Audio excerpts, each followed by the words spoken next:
বিনামূল্যে eye camp উদ্বোধনের মধ্য দিয়ে বাংলাদেশ ও নেপালের জনগণের মধ্যে পারস্পরিক সম্প্রীতির পরিবেশ বৃদ্ধি পাবে, এমনটাই জানিয়েছেন স্থানীয় সরকার মন্ত্রী মির্জা ফখরুল ইসলাম আলমগীর।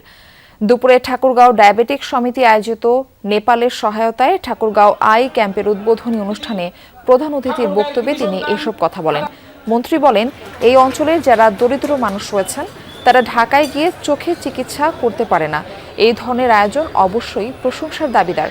ধীরে ধীরে এমন আয়োজন সারা বাংলাদেশে ছড়িয়ে দেওয়া হবে। উত্তরে জেলা ঠাকুরগাঁও নেপাল সীমান্তবর্তী পর্যটনের একটি অনুকূল পরিবেশ সৃষ্টি হবে বলেও মন্তব্য করেন তিনি।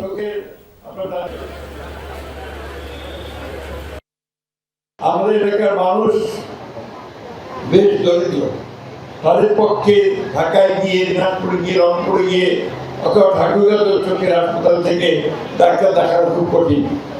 এই ধরনের আই ক্যাম্প যখন হয় তখন তাদের জন্য একটা বড় সুযোগ আসে, তারা সেই চোখের চিকিৎসাটা করাতে সক্ষম হন।